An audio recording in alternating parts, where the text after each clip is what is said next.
At the Jackson Wink Gym, me and my girl, Arlene, were sparring against each other. And we always have great sparring, as I've said before. It was week, 5 out of 8 weeks to get ready for the fight against Abigail Montes.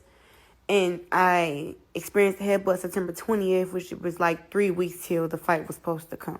How did the cut happen? Me and Arlene were sparring, and I went to throw a punch, and she like ducked out the way of the punch, and somehow, with us both moving or whatever, we smacked like a collision. Boom.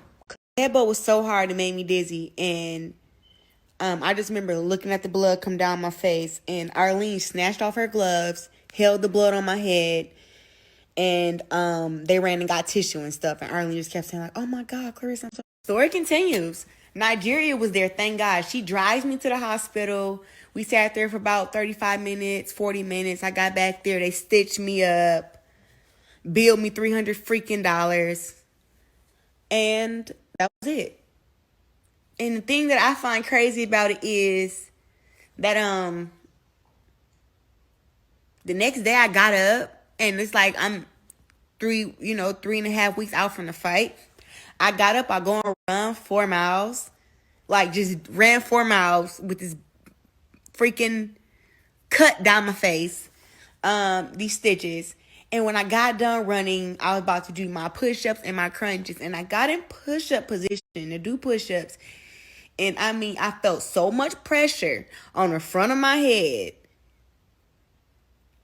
It gave me such a headache. It made me dizzy. And that's when I'm not familiar with cuts or like headbutts and stuff like that. So I reached out to my nutritionist, Perfecting Athletes, and I text Pauline. I'm like, hey, I haven't had an appetite in a couple days, and my head is, I'm having headaches all day, off and on all day. I'm like, I can't do push-ups, I can't do crunches. I'm like, what should I do? And she said, Claressa, you are experiencing a concussion. For right now, it's a mild concussion. She was like, even though you're not able to eat, she like, try to eat. And if you start throwing up, you have a severe concussion and may need to take off 6 months off of fighting. So this was scary as fuck. Yeah. During this time, me and Nigeria booked us some flights to LA. We went and hung out with Deontay Wilder's wife, Taylor Swift. I went on a hot boxing podcast. I met my agent in person for the first time, Brenton Harden. Just spent a couple days in LA because I couldn't train. So it was like 4 or 5 days out there. And then when I got back to Albuquerque, I still couldn't train because I was still having headaches. I still didn't have an appetite. My head was still feeling heavy every day. So for about 2 weeks, I couldn't train. So I just was eating very, very healthy and making sure I kept my weight down so I can make the weight for the fight with Abigail Montes.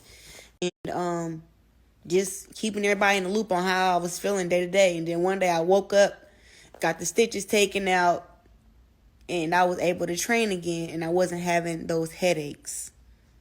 So why am I even mentioning this? Well, the split decision loss really did piss me off to Abigail Montes because I feel like I didn't lose the fight. But I will say this, to go through all that shit before the fight, and this is not taking away anything from her, but I did a fucking great job in just walking away with a split decision loss. And, with my lack of experience in MMA, like, I did really good, and I overcame a lot, and I could have called our fight off. Because I was like, I really hate not feeling like I wasn't prepared. But I prepared the best of my ability. I did my best. And I'm going to leave that fight in 2021 because it doesn't deserve to be in my 2022, especially with everything that I went through.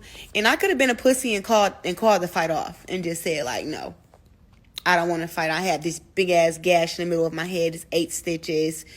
I don't. It's just so much stuff that fighters go through behind the scenes, that people don't know of. And when people try to discredit them, on their wins or their losses, it's like, y'all don't know how much people go through to be entertaining, to make history, to be different, to be great.